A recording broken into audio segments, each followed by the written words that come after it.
The meeting room was quiet except for the soft ticking of the old clock on the wall. I sat at the long glass table with my hands folded loosely together. On the outside, I looked calm, but inside my heart was racing. For the past year, I had pulled this company back from the edge of failure. Now I was sitting in what they called a special recognition meeting. I should have suspected something wasn't right when I spotted Derek slouched in the chair beside mine, twirling a pen between his fingers. He had barely done anything all year. No extra hours, no weekends, no big ideas. Just showing up half-interested and taking credit whenever possible. "Thanks for coming in today," said Mr. Wilson, our CEO, as he stood at the head of the table. His smile didn't reach his eyes. "Sarah," he began, looking my way. "Everyone knows what a valuable team member you've been during this tough time." I nodded once, polite and controlled, waiting for what came next. "You fixed a broken system," he continued. "Made it smarter, faster, more efficient.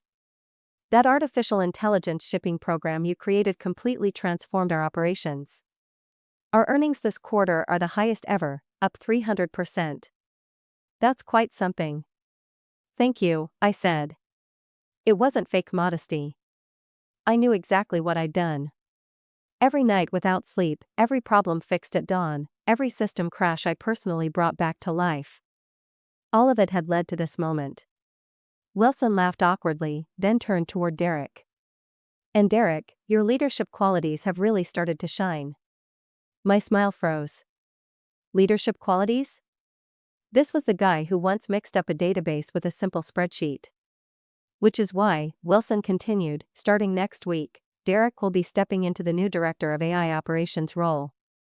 The words didn't sink in at first. I heard them, but they didn't make sense. Director of AI Operations. That was my department, my team, my creation. "Wait," I said, my voice still steady but quieter. "You're giving the promotion to Derek?" Wilson raised his hand as if he knew I would object. "Look, Sarah, you're brilliant. No one's questioning that. But leadership is about more than just innovation. It's about presence, confidence, and charm. We need someone who can represent us to investors. Someone who looks the part." "Someone who looks the part," I finished for him. He paused, then shrugged without apology. "Business is all about image." Derek sat up straight in his chair, finally showing some energy.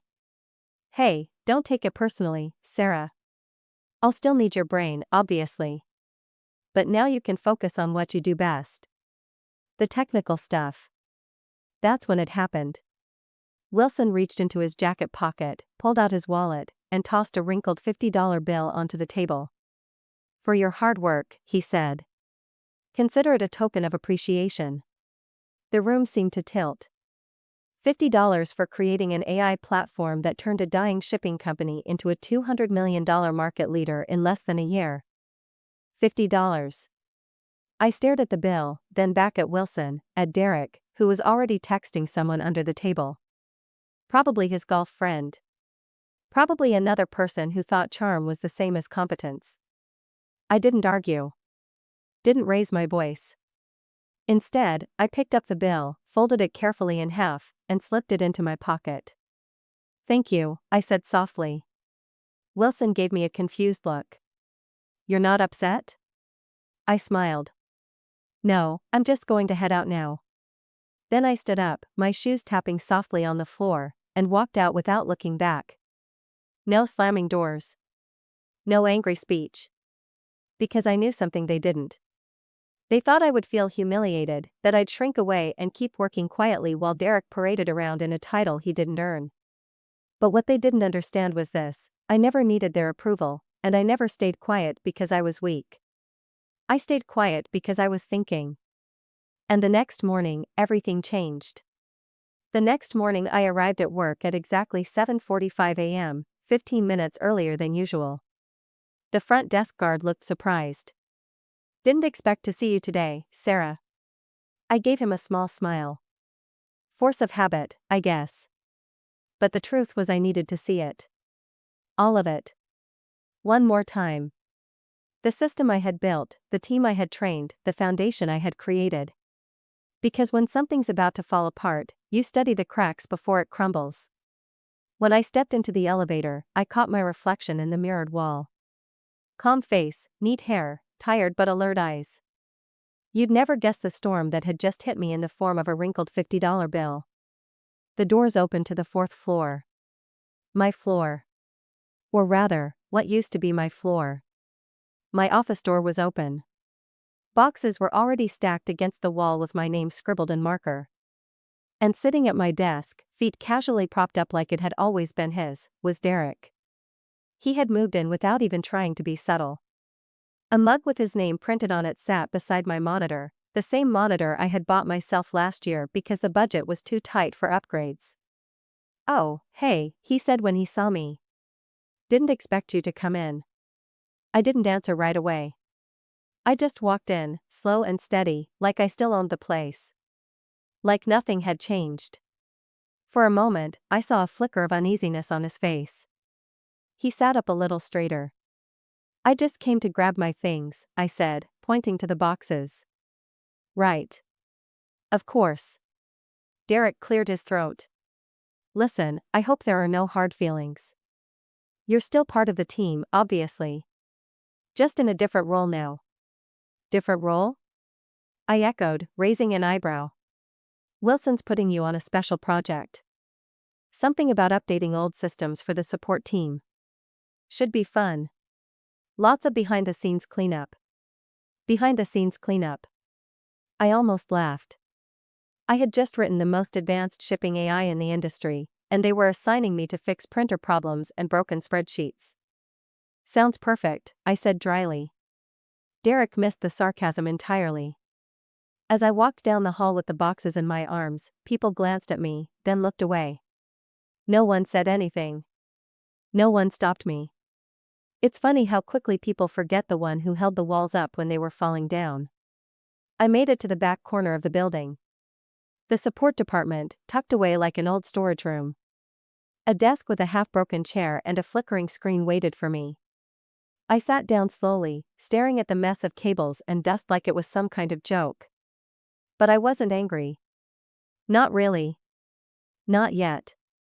I was calculating. Because what no one here knew, not Wilson, not Derek, not anyone, was that the software I developed wasn't entirely stored on the company's servers. The basic version was there, sure. But the real power, the advanced version with special learning modules and prediction features, lived somewhere else. It lived on an encrypted private server under my control. The version the company had was good. The version I kept was revolutionary. They had no idea. So I sat there at my sad little desk while Derek gave some weak speech to the staff about new leadership, energy, and growing success. I pulled out a notepad and began sketching something, not code, but strategy. By lunchtime, I had made my decision. If they didn't want me here, fine. I wouldn't fight them. I wouldn't beg for a title. But I also wouldn't sit quietly and let them profit from my work while pretending I didn't exist. They wanted a leader? I'd give them one. Just not here. That afternoon, I sent out 3 messages. Quiet. Private. Deliberate. One to Maya, our former marketing director, who had left after her budget was cut despite tripling customer interest. One to Raj, our former tech lead who had quit when Derek tried to override a server update and nearly erased 6 months of data. And one to Zoe, the only other engineer who understood my code well enough to see its full potential. None of them replied immediately, but I knew they would. Because just like me, they had been undervalued, dismissed, overlooked. We weren't victims. We were visionaries, misfiled as background characters in someone else's story. But that was about to change. I stared out the office window. The city stretched out in the distance. The company I had saved was about to collapse again, and this time I wouldn't be there to catch it. Because I wasn't looking back. I was building forward. And when I was done, they'd remember who they passed over for $50 and wish they hadn't. By the end of that week, all 3 had responded. Maya's message came first. "I've been waiting for this call. Tell me where and when." Then, "Raj, if this is what I think it is, I'm in. No questions asked." And finally, Zoe, still have your blueprint? Still think it's the future? Let's build it. 3 simple replies. 3 doors opened. We met on a Sunday afternoon in a quiet corner booth of an old brick-walled cafe on the west side of the city. No one wore business clothes. No computers were open. It looked like 4 friends catching up over expensive coffee. But what we were creating over that scratched wooden table wasn't just conversation. It was a revolution. I still can't believe they passed you over, Maya said, stirring her tea with steady precision. You didn't just keep them afloat, Sarah. You made them a powerhouse. Doesn't matter, I replied. They gave me $50 and sent me to fix printers. That was their answer. Raj let out a low whistle. I should have expected it. You know what Derek told me before I left? That some people are just better at looking like they know what they're doing. Sounds right, Zoe muttered. But we're not here to complain, are we? No, I said and pulled out the small leather folder I had brought. Inside was the blueprint.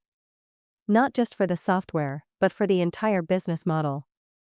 Shipping AI, yes, but with real-time inventory prediction, automatic rerouting, integrated purchasing optimization, and environmental impact tracking, all wrapped in a clean, flexible interface that made it easy to use for any medium-sized supply chain. Raj's eyebrows shot up. You've been busy. I never stopped working on it, I said. I knew they'd try to own it eventually. That's why the real version never touched their servers. Are you sure this is legal? Maya asked. Cautious but interested. I built the foundation long before I ever joined the company. The rights are mine. The one they're using is outdated. I didn't sign over the code. I signed over usage rights for what I gave them. Not this. Zoe grinned. Then let's give the world what they never deserved. We didn't have startup money. We didn't have flashy investors or a downtown office. But we had talent, drive, and a product that could reshape the industry. We worked in my living room, then later in Maya's garage. We shared a single server rack powered by Raj's old equipment. We coded through the night. We ordered food like we were students again, cheap, fast, and plenty of it. And slowly, something amazing began to take shape. We named it Pinnacle, smarter, faster, cleaner shipping. An AI built for the modern world. The kind of system that didn't just analyze data, it anticipated needs, predicted shortages, rerouted delays, and offered money-saving alternatives in real time. By the end of the first month, we had a working demo. By the end of the second, we had secured our first client, a mid-sized international warehouse network that had been looking to replace their outdated Wilson software for months. They didn't even hesitate when we named our price. We launched Pinnacle in week 10, and within 48 hours, their operations were running 25% faster. But it was week 12 that changed everything. A headline appeared on the industry news: Wilson Systems faces major client losses after internal software failures. I recognized the names of 3 of their top clients. Companies I had personally brought on during the AI rebuild were walking away. All 3 were now in talks with us. Derek had apparently tried to simplify some of the back-end modules. In doing so, he broke the delivery system, ruining shipping times across multiple routes. They fixed it, of course, but it was too late. The industry had seen the weakness. I watched from my small desk at Wilson that morning as panic began to spread. Emails flew back and forth. Department heads were called into meetings. People whispered about someone being fired soon, and I just sat there quietly, sipping my coffee, because while they were scrambling to save the present, we were already building the future. That night, I walked into our shared workspace where Raj was adjusting the server and Maya was finalizing a presentation. I took a deep breath. Next week we will go public. Zoe looked up from her laptop. Full launch? Press release, full brand launch, demo video. Everything, Raj said, smirking. Necessary, I replied. They need to see what real leadership looks like. They need to remember the name they threw away. And I meant every word. Because Wilson hadn't just betrayed me. They underestimated me. And that would be their last mistake. The day our press release went live, the internet exploded. The headline was bold and unmistakable. Former engineer behind Wilson's $200 million turnaround launches a new AI startup, and it's already disrupting the market. It was the story everyone wanted to read. A betrayal. A comeback. A quiet genius who was handed a $50 bill instead of a promotion and built an empire in return. Within hours, industry blogs, LinkedIn, and tech news sites picked it up. By noon, our inbox was flooded. We've been looking for an upgrade. Let's talk. Is it true your system reduced errors by 87%? We need what you've built right away. At the same time, something strange began happening back at Wilson. People started looking at me differently. The same colleagues who once looked away when I passed in the hallway were now nodding, smiling, even stopping to chat. I could feel the questions behind their eyes. Was it true? Had Sarah really built all that? Was she the reason we survived? And then why was she still in the support department? By 2 p.m., Derek called an emergency meeting. He stood at the front of the conference room, noticeably paler, tapping a marker against the whiteboard like he needed the noise to distract from the growing tension. So this whole thing with Sarah's startup, he said, trying to smile. It's blown out of proportion. A lot of hype. Nothing we can't compete with. The room was silent. He continued. We're still the leader in this space. Wilson has the infrastructure, the established systems, the brand trust. One little tool isn't going to change that. I sat quietly in the back of the room. He didn't look at me once. And yet I could feel the weight of every glance that did, because people were starting to connect the dots. They remembered who stayed late, who fixed the problems, who wrote the roadmap, who created the pilot version of the software that saved this company from bankruptcy. It wasn't Derek. It was me. That afternoon, Maya scheduled a product demo with one of Wilson's oldest clients, a major food shipping firm that moved over 300,000 deliveries a week. The tech director called us personally. We heard Sarah's behind this, he said. She's the reason we stayed with Wilson as long as we did. But now we're ready to follow the real talent. I didn't smile even though I wanted to, because this wasn't about revenge anymore. This was about setting the record straight. Derek tried to control the damage, sent out emails to clients, and hosted an online meeting where he awkwardly explained their proprietary AI in vague, meaningless terms. Raj, watching the stream from our workspace, just shook his head. He doesn't even understand how it works. Of course he doesn't, Zoe said. He was too busy charming the investors while we were writing code from scratch. The next day, 3 more clients left Wilson. 2 came directly to us. The third said they were exploring options, which meant they were waiting to see if the rumors were true. So we showed them. Maya worked with a video team to put together a product reel. Real results, real impact, real data. We included testimonials from our first clients, showing just how much money and time Pinnacle was saving them. The video was released on Wednesday morning. By Wednesday evening, it had 80,000 views. And then it happened. The investor call. Every quarter, Wilson hosted a public update for stakeholders and partners. This one was meant to celebrate the end of their financial year. The year I had single-handedly saved. Instead, the call turned into a slow-motion disaster. The first slide showed a drop in client retention. The second revealed a 14% revenue dip despite market growth. And by the time the Q&A opened, someone finally asked what everyone was thinking. Is it true that your former engineer, Sarah Chen, built the original AI that saved this company? Wilson's face on the screen froze for just a second too long. He recovered, barely. Sarah contributed to early models, yes, but the system is ours. The next question hit harder, so why is she outperforming you now? With fewer resources? Another pause. More silence. Then, no further comments. The call ended early, and by Thursday morning, Wilson's stock dropped 8%. Maya sent me a message, it's beginning. I stared at my inbox, at the new messages, the partnerships, the press interviews, the invitations, and then at my screensaver. A simple photo of our team from that first week.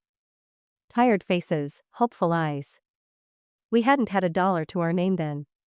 Now we were the ones setting the standard. The $50 bill was still in my desk drawer, unfolded, unspent.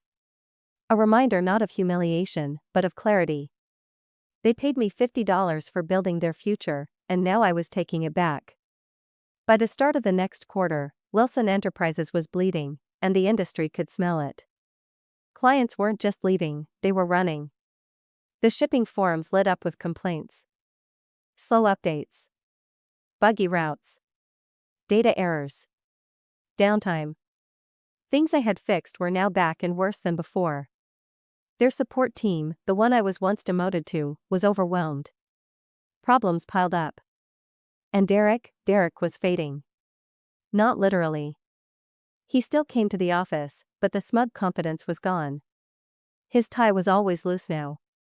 His smile twitchy, his meetings shorter, and his panic less hidden. The final blow came on a Monday morning.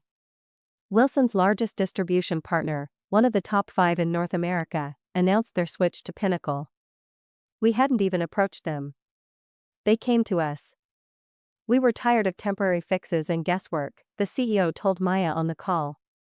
We want the original creator of innovation. We want Sarah. That single deal was worth $18 million a year. It was also the last nail in Wilson's coffin. The company that had once paraded my work as their miracle was now standing in the ruins of what they refused to protect. Inside the company, the chaos was obvious. Wilson was nowhere to be seen. Rumors spread that he was stepping down. The board was in confusion, trying to understand how they lost a $200 million recovery in less than a year. And the most perfect part? Every failed pitch. Every broken promise. Every angry client. They all traced back to one moment. The moment they handed me $50. That afternoon, I received an email from an unknown address. No greeting, no signature, just a single line. They want to talk. I looked at it for a moment, then forwarded it to Maya. She responded instantly. Don't go. Make them come to you. The next morning I got the official meeting request. Subject, Strategic Partnership Discussion from Wilson, Richard. Time, Friday 10 a.m. Location, Pinnacle Systems HQ. Attendees, Richard Wilson, Derek Jenkins. I leaned back in my chair. Pinnacle Systems HQ. My company. My terms. Raj saw the invitation appear on our shared calendar and laughed. Should we prepare snacks or just bring popcorn? Friday came quickly. I wore black, not for drama, but for precision. A sleek, tailored suit. No logos, no distractions. The kind of outfit that said I don't need you. You came to me. They arrived right on time. Wilson looked older than I remembered. Or maybe just tired. Derek followed closely, visibly sweating. I met them in our boardroom, where the Pinnacle logo shone proudly across the glass wall behind me. Gentlemen, I said, motioning for them to sit. Neither spoke at first. They were too busy taking it all in. The modern design, the busy atmosphere. The company I had built from nothing without them. Wilson cleared his throat. Thank you for meeting with us. I nodded. You asked. We believe there's an opportunity, he said carefully, to share technology, possibly work together on licensing.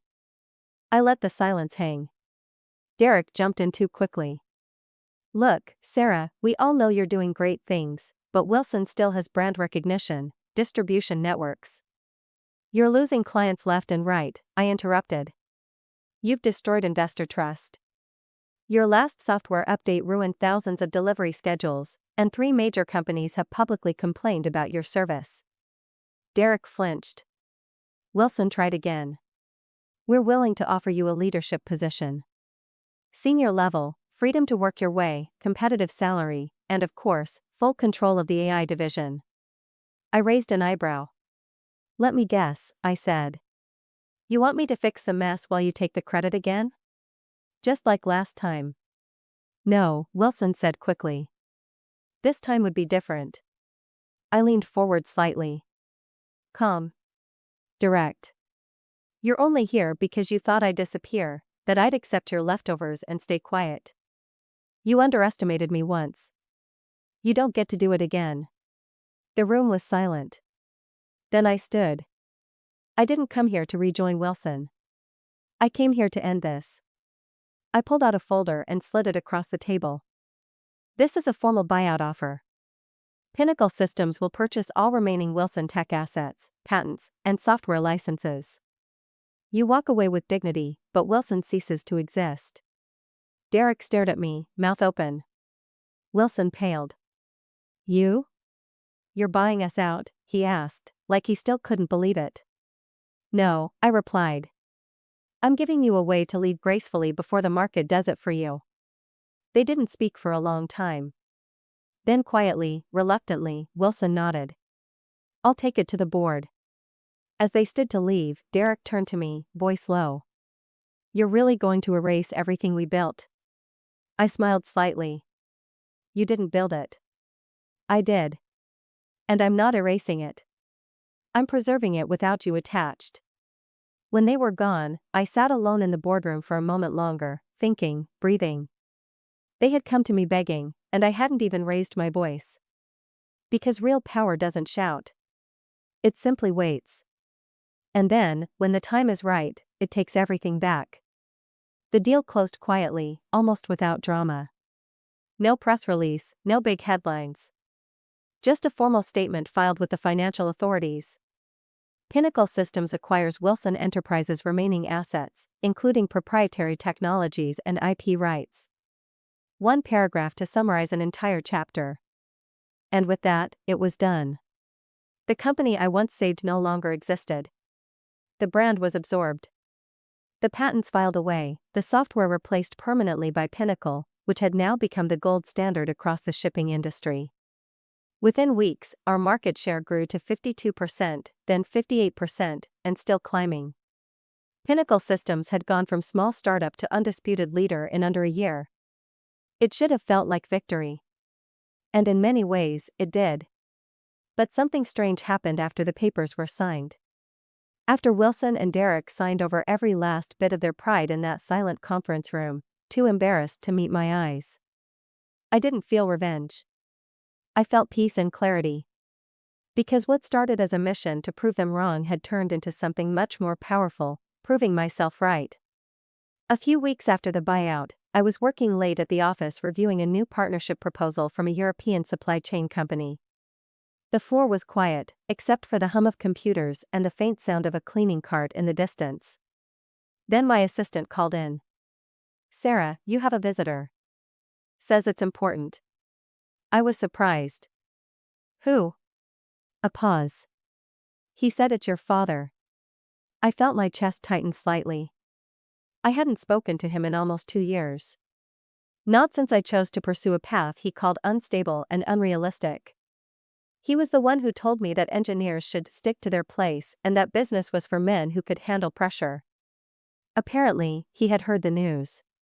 I stepped out into the hallway, and there he was. Same posture, same gray suit. But the years had softened his edges. Or maybe the world had.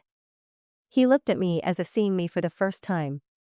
Hi, Sarah, he said quietly. Dad? A long pause. I heard about what happened with Wilson, with everything. I nodded once. It's finished now. He looked down, then back at me. You always had more fight in you than I gave you credit for. I should have known. Your mother did. His voice caught slightly at the mention of her. It made something twist in my chest. She'd passed a few months before the company collapsed. Never got to see what I built. She would have been proud, he added, as if reading my thoughts. I exhaled slowly. Why are you really here, Dad? He shifted. I wanted to say congratulations, and I'm sorry for not believing in you, for thinking success looked a certain way. Sounded a certain way. You didn't need my approval. You never did. I studied with him. The man who taught me to think like a technician but never believed I could lead like a visionary. The man who taught me how to solve problems, but not how to stand in my own power. And yet here he was, apologizing. For the first time in my life, I gave him a small nod. Thank you. He looked surprised. Maybe he expected me to lash out. Rub it in. But I had nothing to prove anymore. I had built something that mattered not because someone handed it to me, but because they didn't. We stood in silence for a few more seconds. Then I turned back toward the office. I should get back. We're reviewing a $120 million launch this week. He smiled faintly. I'll let you get to it. I just wanted to see you standing where you belong. I didn't say anything else. Just walked away. Tall. Quiet.